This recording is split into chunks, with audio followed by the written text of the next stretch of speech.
Hello, and welcome to the Glossy Beauty Podcast, a show about the business of beauty and wellness. I'm Lexi Lebsack. I'm Sarah Sprickfiner.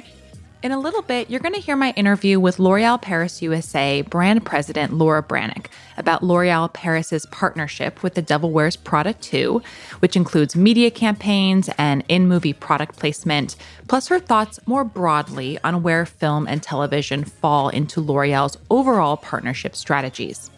But first, Sarah, I want to talk to you about a piece that you wrote this week for Glossy about an influencer's bachelorette party that broke the internet.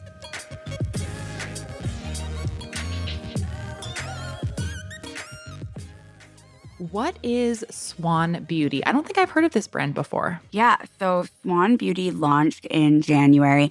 It is a $795 AI-capable mirror, self-funded by a woman whose husband has a private venture firm.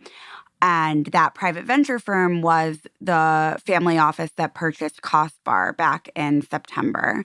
Oh, interesting. Okay. So the mirror is, when the mirror recommends a product, it is fully integrated with Costbar. But in terms of its AI capabilities, some of what it does is it does a skin scan that looks at 7 different metrics, things like UV and hydration, and gives your skin a grade out of 100. So you could technically, start to use those. I think in their perfect world, you could start to use those recommendations from Costbar to tweak your skin, track it every single day, whether vis-a-vis the $795 mirror or an app that's either about $10 a month or $95 buy-in for the year.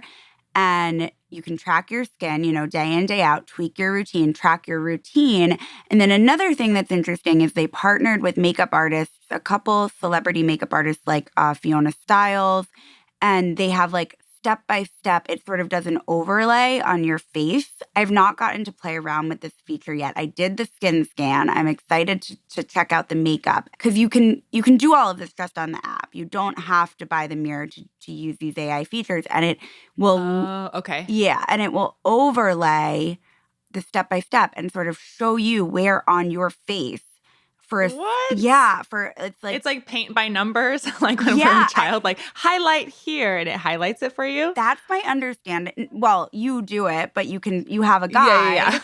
Yeah. Sure. And it's not just paint by numbers, but it's like paint by numbers as these makeup artists who really do makeup for red carpet. So I was gonna say Fiona Stiles, that's a big get. Yeah, and she's I believe huge. Carolina Gonzalez, and then one other whose name I was less familiar with, but big names.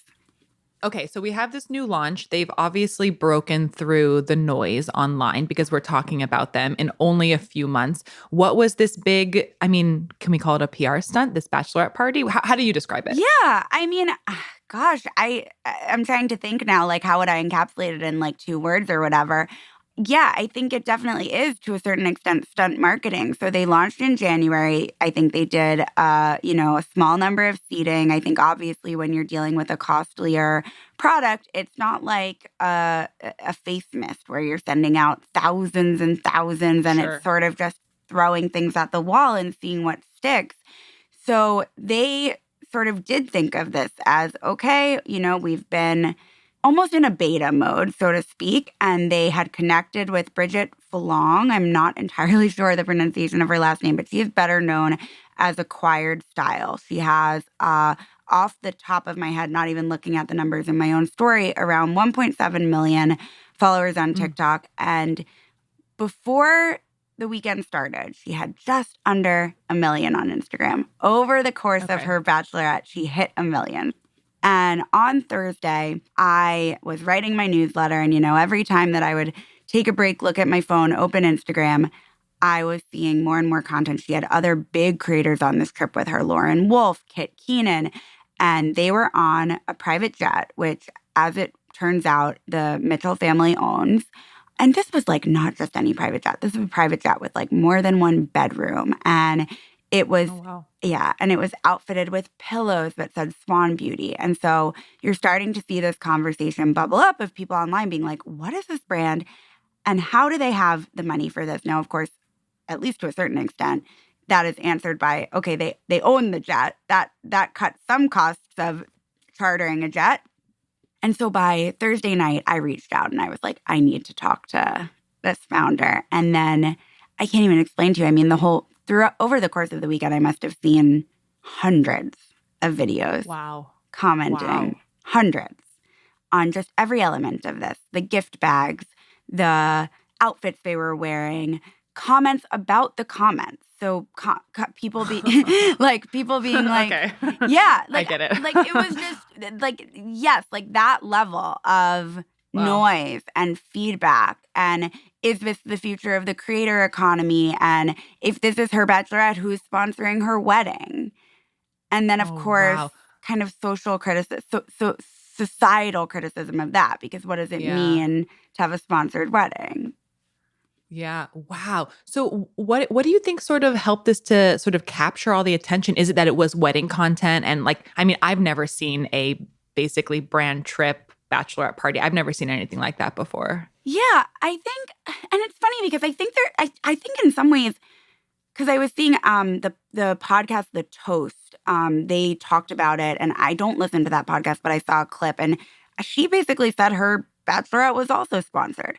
I think in some, and that would have been a couple years ago, as far as I know. But I think you have a couple factors here. You have a brand, no one knew what it was, right? So there's this intrigue. Like, it's like, who is this company and where is this money coming from? You have the destination, which was St. Bart's. The Toast, I believe she said hers was Las Vegas. So far less sexy and intriguing. You know, most people have not ever even been to St. Bart's. There's an intrigue around the destination itself. You have this sort of, you have not just Bridget and her, I think identical twin sister are both creators with big followings, but their guests were pretty big. Like at least Swan gifted 7 of the 17 guests mirrors, which meant that 7 of Bridget's guests were big enough creators that they deemed them worth, the investment of an $800 product. It's icky to talk about people that way, but you know what I mean. So I think you just had this like, there's a word for this, like when all these factors come together, just a perfect storm, I think is the term I'm looking for. Yeah. Wow. Okay. So 2 quick questions. Yeah. Were the comments and the clips and people discussing this online, was it positive or negative? And then do you think bachelorette parties are sort of this next uncharted, well, I guess partially charted now territory for brands? Okay. First question. I loved the way that Alex from Creator IQ put this. He compared it in my story to sitting somewhere in the middle of a universally beloved campaign like Gap's work with Cat's Eye and a universally sort of hated campaign like American Eagles with Sydney Sweeney. He was like, this is somewhere in the middle. Like people are looking with rapt curiosity. Like they can't look away for sort of all the reasons I just sort of theorized. Like they don't know what the brand is. It's so extremely lavish. And then to answer the second question, for me, it's funny. I have to give almost a personal answer to this. I have never wanted a bachelorette party. And I feel so grateful for that. No, you want a bachelorette party. You want a bachelorette party. Yes, you do. Trust me. We can come back it's to this. It's so fun. We can come back to this. Keep going. I just I was reading something and I don't know where it was. Maybe there was an article that came up while I was doing this. And it was like talking about the pressure that people feel. Yeah. And I just couldn't help but feel really terrible because like there are studies about how like our brains perceive what we see as normal, even though it's so obviously abnormal. And like there was a lot of commentary about how like this is even someone who could afford a really nice bachelorette, but like maybe not to this extent, maybe not a $20,000 villa for 4 nights and, like $80,000 of private jets and whatever, all the other expenses. So like, I think like on the one hand, you have to kind of level set that like, this is not normal for anyone, right? Like this is just like and I think that's also why people couldn't look away because it's just like we are riveted by things that are just so, outside the norm of possibility for most people. But I do think it puts the pressure on other influencers, right? Like, well, if she can get, especially with a similar following to Bridget, well, if I were a creator who had 1 million followers on Instagram and around 2 million followers on TikTok, I might be thinking, well, what brand's going to sponsor my bachelorette? So I do think it's an interesting precedent. Yeah, no, it is interesting. As someone who's had a bachelorette, you have to do a Okay. bachelorette. It's so everyone out there listening, do a bachelorette party. I just went to Vegas. I went to Las Vegas. Yeah, it was very classic bachelorette, and it was so much fun. It was just like too much fun with my girlfriends. But anyway, I digress. But mine was not sponsored. But it was still a lot of fun. Okay, I feel like that's really the TLDR. You don't need a brand sponsor to have fun on your bachelorette. So anyway, pivoting a bit, we talked about it a bit last week, but The Devil Wears Prada 2 is finally out this week. And Lexi, I know you talk about it today in your interview with Laura Branik. Tell our listeners a little bit about your conversation. Yes. So picking up on last week's conversation, L'Oreal is betting big on The Devil Wears Prada 2. Specifically, L'Oreal Paris has been running ads promoting the film alongside products, including ads with Kendall Jenner, Isabella Rossellini, and Pauline Chalamet, who is in the movie. But it turns out that's really just a start, what we've been seeing. So in today's conversation, Laura shared the strategy all about the partnership and what more we can expect, including some product placement in the film, more digital and out-of-home campaigns, and more stuff like that. But she also got really candid with me, which I appreciated, with thoughts on how to make product placement work and why sometimes it just doesn't work. And then also how it fits into the sort of larger strategy around film and TV and meeting people where they are. So a nice little look. And I'm excited to see the movie as well. Oh, I'm really excited to hear about what she said makes it work, because I know when we were talking about this episode, we were talking about some of the examples that have kind of gotten backlash for just being like overly obvious on social media, like those like awkwardly panned shots where it's just like why is a bottle of serum getting 10 seconds of screen time right now? So, and yeah, I can't wait to see this movie. I'm so excited. I can't wait to hear the interview. Yeah, let's get into it. So here is my conversation with Laura Branik, brand president for L'Oreal Paris USA.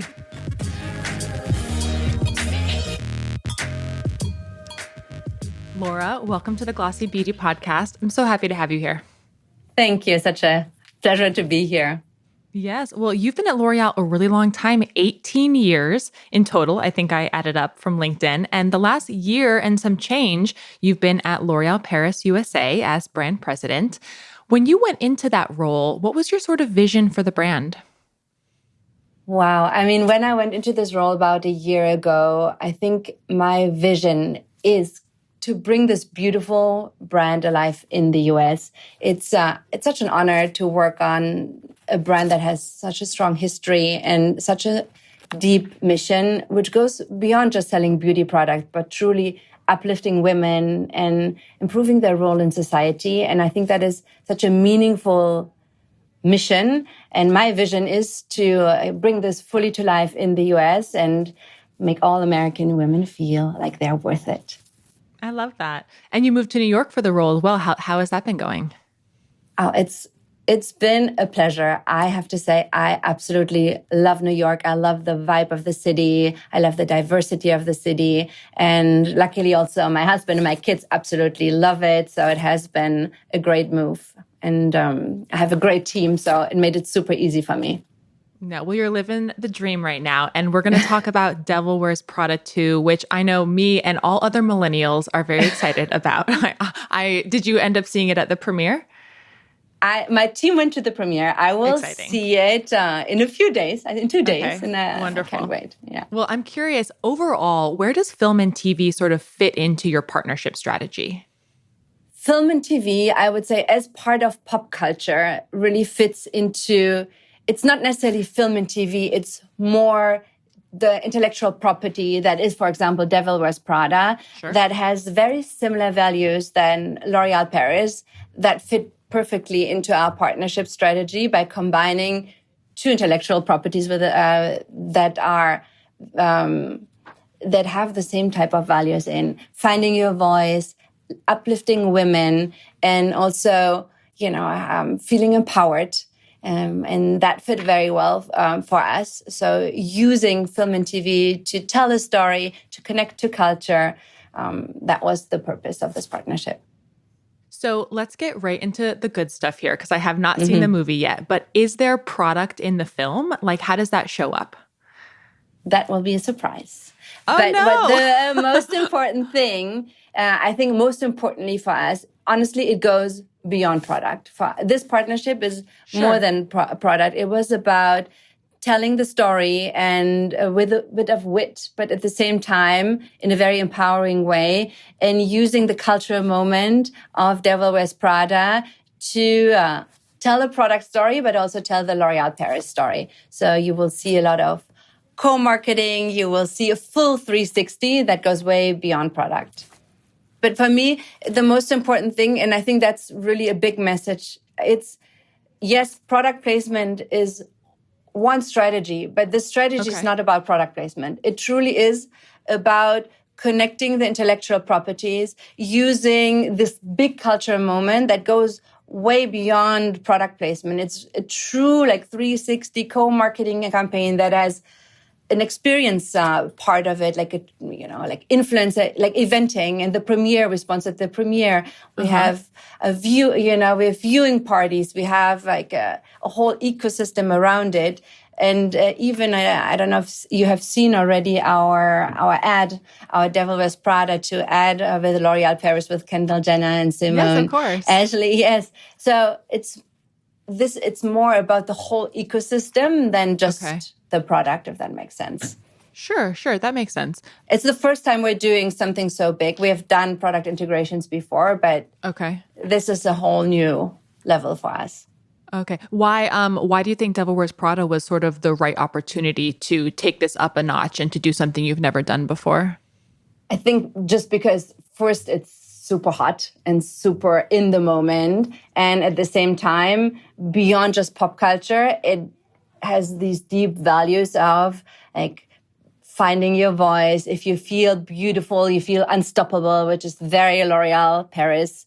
And also it has a bit of history, not as long as a history as L'Oréal Paris, but there is history there. There's nostalgia there. And that and the core target group is also a millennial, that has grown up with this movie, an older millennial. And that is exactly our core target, especially on makeup. So it was really a perfect fit for us.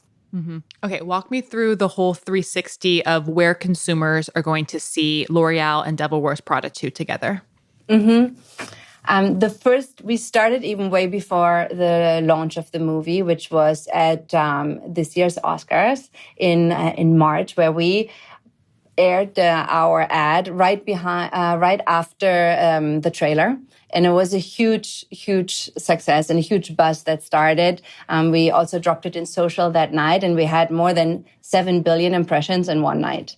Wow. So, and that was even before, big, the whole big 360. So that was the first, a true teaser. Okay. And then from there, we started stunt seeding, where we, went to influencer's house and, had mailers and with a little bit of twinkle in the eye, and you're worth it. That's all. And of course, we sponsored the premiere. We had a huge activation there, which just happened the past Monday, and the team was there, and a lot of our brand partners and influencers that creators we work with were there.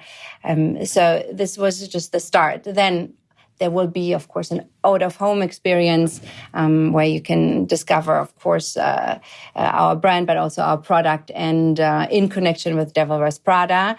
And then we will have a big media push once the movie is out with Kendall and the spots that you've seen.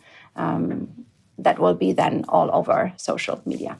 How exciting. How did you select which products are, right for the promotion of this? So, obviously, these choices are very deliberate. And we chose three different products. One, Color Riche, which has it's a heritage product. It's a true iconic product that we had. Well, that has been successful for many, many years.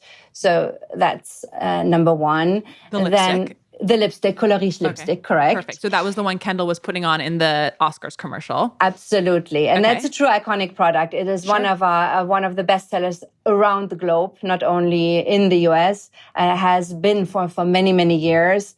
And so I think that was very clear. And also applying a lipstick, there's something about it that makes you feel very powerful, that makes you feel worth it. That is an instant transformation. That's why we chose lipstick. Then we chose our setting spray, our setting mist. That's one of our best performing and best selling SKUs. And it's still trending even now, quite a bit after launch. And also it makes you feel unfailable. Then, and lastly, it was our new launch. The extension is mascara. Because it's state-of-the-art technology and it's a very super high-performing formula. And of course, mascara also gives you instant transformation. And this high-performance product fit very well with the universe of Devil Wears Prada. And also, Kendall Jenner and Simone Ashley are actually the faces of this product in our global campaign. So it was a perfect fit for us. Talk to me a little bit more about out of home. What will consumers see and sort of where will those advertisements or where will that messaging sort of pop up? I know you mentioned the commercial and I know you mentioned a little bit on social. Are we talking also like print ads, billboards? Like where else will it show up? Mainly billboards.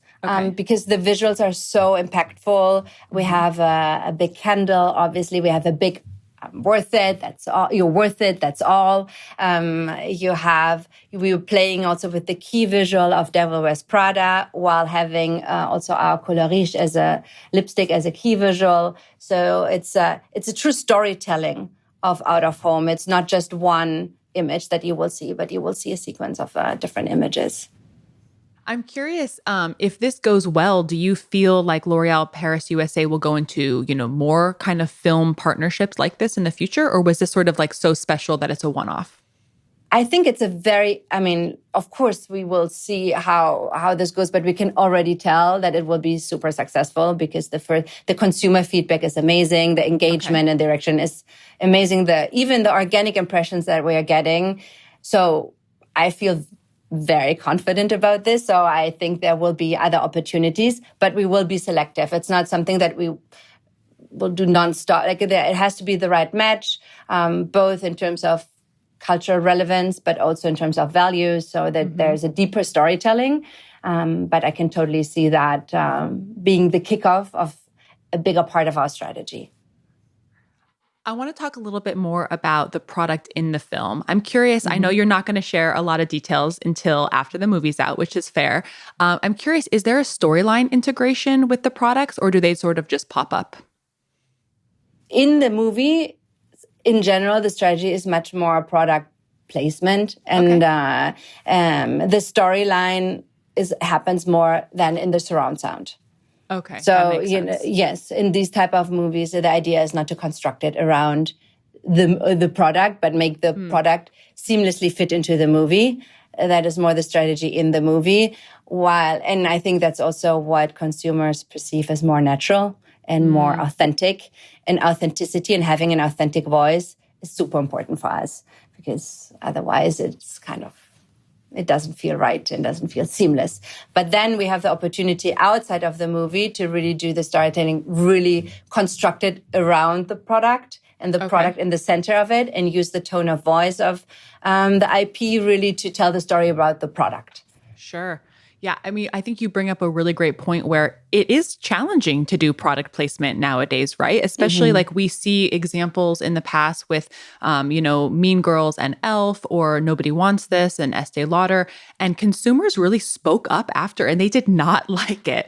I'm curious, L'Oréal does everything so deliberately. How did you sort of approach product placement? What's the right way to do it? How does it feel natural? Yeah.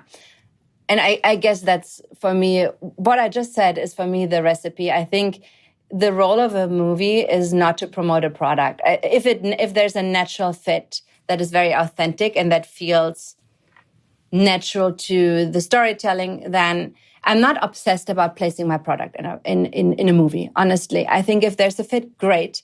I think it can still work even if there's no product in the movie, because because then you have, if you still have this type of collaboration as we have now with Devil Wears Prada, because then you have where it belongs and where consumer find it authentic is when the brand speaks about their product and it's an advertisement, and you can make that more entertaining than making entertainment advertisement or, an ad. That I think is because then you're not hiding in a way, like I think consumers feel when you hide your intention or when you try to squeeze something into a universe where it doesn't fit. Consumers are very smart. So it's, and I think what we always try to do is to respect that and are very upfront with our intentions. And I think then it can work super well. That makes a lot of sense. I love that perspective, and I appreciate that. One thing I think that you did was so smart is putting some of the stars of the movie in the commercials. And so it's sort of like going the opposite way. I feel like that was a very clever way to go about it. Yeah. I mean, Kendall Jenner already obviously is our spoke, and Simone Ashley is too. So it was not even like it was the fit was already there, So we didn't have to retrofit it but yes, the more you can have a natural integration, of course, the more powerful and seamless the whole storytelling is. So for this was a great opportunity for us in that sense. Did you consider doing any branded products? So sort of like an end cap with Devil Wears Prada, or maybe even like a Devil Wears Prada red, or, were those ideas thrown around? And are you doing anything like that? In this case, no, because we really felt that we shouldn't touch our products and just leave, especially Color Riche is an icon. So we didn't want to touch it. We wanted to keep the golden packaging. It's the same with like the red infallible spray. You can really recognize this. And then Extensionist was a launch. So this moment is great in a part of an activation, but the products will continue and live after. So creating something that is consistent and timeless was a priority for us. Then maybe in the future there are opportunities to have limited editions or whatever. But for this time, this was not our strategy. That makes sense. Talk to me a little bit about the partnership origin story. So how did this sort of come about? How did you end up a partner for Devil Wears Prada 2? Well, we are lucky at L'Oréal that we have a whole team that is working closely with the entertainment industry to really spot the right partnerships, and we have already great relationships. So there's a whole internal strategy behind it, I would say. And so when the idea was spotted or the opportunity was spotted and brought to the brand, already a lot of smart people had looked at it, and the fit was then obvious. So this is how it was spotted. Talk to me about measuring success. So do you have any early metrics? I know you mentioned one already from the Oscars commercial, which was crazy. But talk to me about early metrics, early learnings, and then also how will you measure success around the partnership as a whole?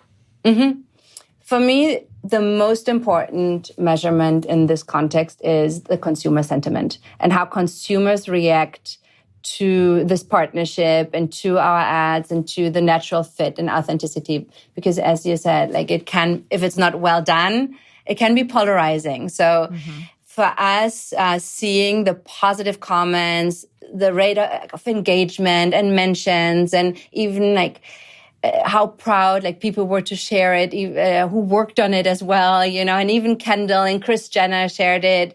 That was a true and really organically. So that's a true sign of success, because when people are proud of their work, that is a great measure of success. And then, of course, if consumers react to it and find it authentic or funny and witty and a perfect fit to the brand, and these were some of the comments, that made us super proud. Honestly, I'm very, very proud of my team and how they created this. And then, of course, there's in the end, we will also measure the impact on sales, and we can already see a positive impact there. But we will have, of course, we could see very quickly a lift in sales, which is obviously a fantastic measure as well, and that we will probably see at the end of the campaign the whole impact as well. Wow. So you saw a lift in sales, I'm assuming, for those 3 products that we talked about? Yes. Oh, wow. And what do you attribute that to so far? Well, first, I think we got a lot of impressions because it was a lot of organic reach also, and the positive sentiment. And I think that we clearly had assets that heroed the product and used, the whole ecosystem to tell a very compelling, authentic, fun product story as well. For our business listeners out there, talk to me about the investment on your side. So time, resources, teammates, budget. What did the sort of overall investment look like to be part of this? Without speaking about concrete numbers, of course, when you do this for the first time, it is a bit more of a time investment because you want to get the strategy right. And when you have such an important partnership with such a strong and also professional partner, you have to make sure both are aligned and watch closely the IP. And of course there is alignment, there's strategizing, and when there's different parties, it is a time investment, but it's an investment worthwhile. Then I think from what I can say now, I would say the financial investment, there will be a great ROI. I'm curious as to how you sort of navigated the due diligence if I'm like very blunt here, to make sure the movie's good.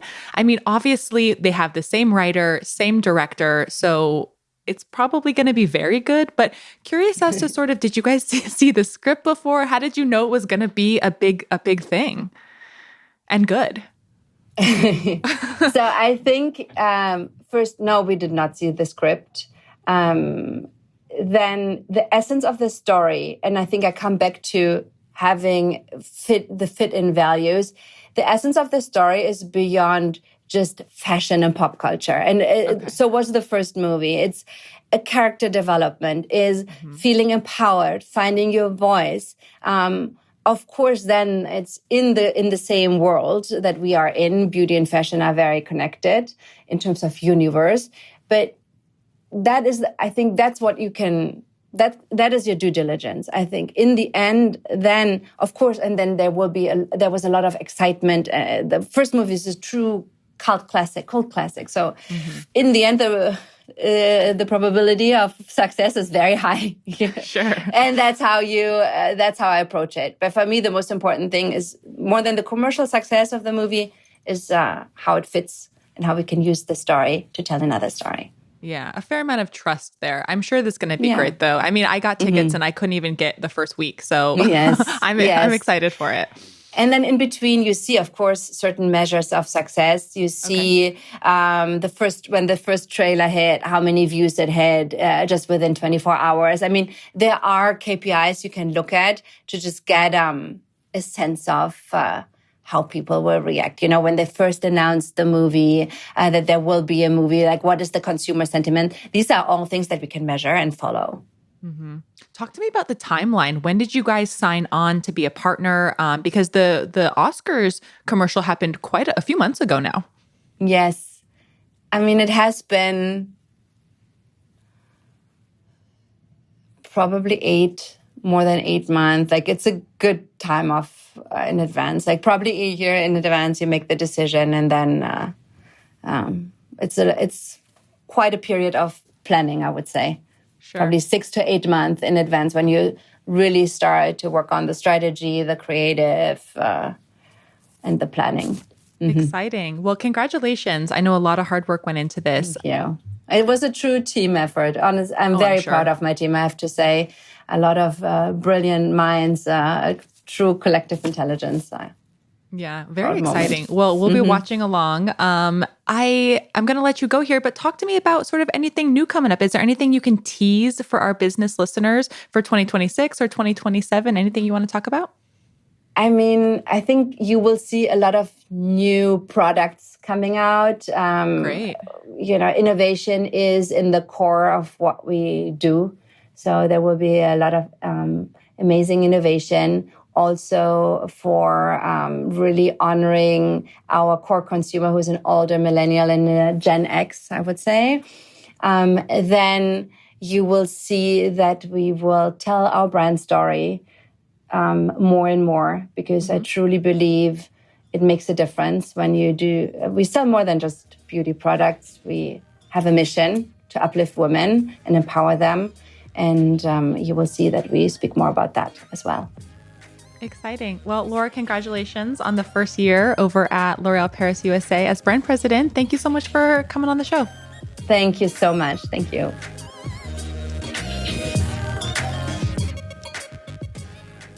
And thank you for listening to this episode of the Glossy Beauty Podcast. If you enjoyed it, please leave us a rating and a review on Apple Podcasts, Spotify, or wherever you're listening. And for even more coverage on the beauty industry and more, please visit glossy.co/beauty.